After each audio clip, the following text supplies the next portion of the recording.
নমস্কার, বাঙালির পেটপুজা চ্যানেলে আপনাদের সকলকে জানাই স্বাগত। আজকে আমি আপনাদের সঙ্গে খুব সহজ পদ্ধতিতে ফুলকপির ভাপার রেসিপি শেয়ার করব, তো ভিডিওটিতে সঙ্গে থাকুন। ফুলকপির এই ভাপা তৈরি করার জন্য ফুলকপিগুলোকে এইভাবে আমি কেটে ধুয়ে পরিষ্কার করে নিয়েছি। এই ফুলকপিগুলো একটা পাত্রের মধ্যে নিয়ে নিচ্ছি।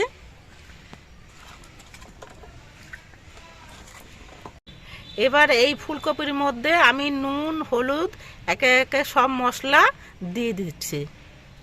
প্রথমে নুনটা দিয়ে দিচ্ছি,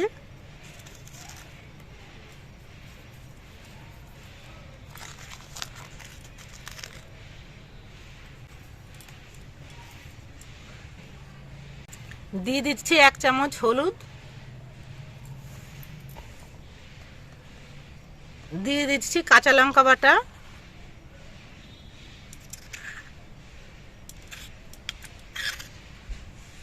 দিয়ে দিচ্ছি 1 চামচ আদা বাটা,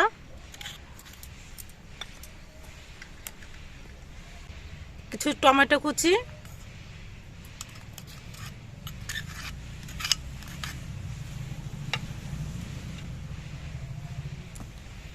আর দিয়ে দিচ্ছি ভাজা জিরে বাটা।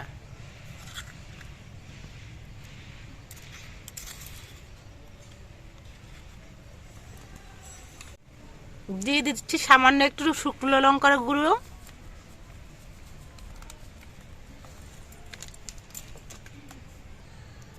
দিয়ে দিচ্ছি সর্ষের তেল। সর্ষের তেলটা একটু পরিমাণে বেশি করে লাগবে। দিয়ে দিচ্ছি সামান্য পরিমাণ চিনি। এবার সব মশলা দিয়ে ফুলকপিগুলোকে মাখিয়ে নেব।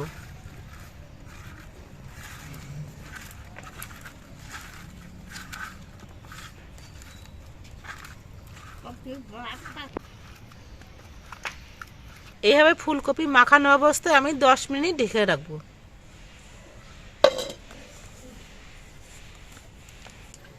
10 মিনিট পর আমি ঢাকনাটা খুলে নিচ্ছি।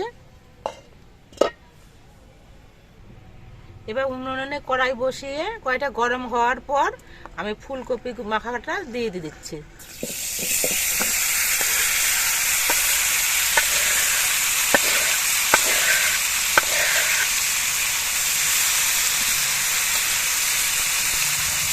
আর এর মধ্যে দিয়ে দিচ্ছি সামান্য পরিমাণ মশলার পাতি বাটি ধোয়া জল।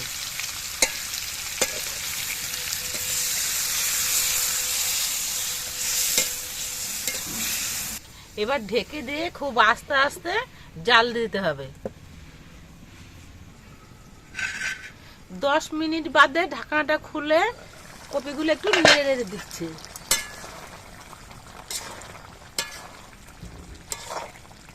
নেড়ে দেওয়ার পর আবার ঢেকে দিচ্ছি।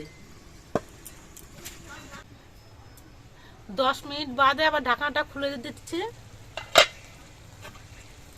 এবার একটু নেড়ে দেখছি যে ফুলকপিটা সেদ্ধ হয়েছে নাকি।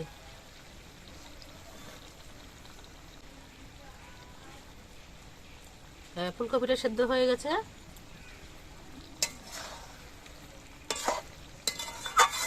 ফুলকপির ভাপাটি তৈরি হয়ে গেছে। এবার নামানোর আগে আমি একটু গরম মশলার গুঁড়ো দিয়ে দিচ্ছি।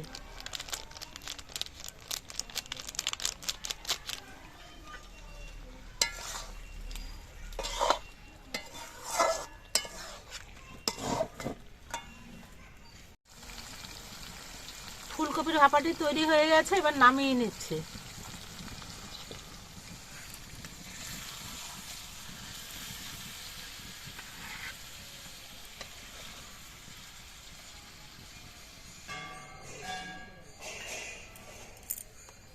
এইভাবে ফুলকপি রান্না করলে ফুলকপির টেস্টটা কিন্তু খুব দারুণ হয়।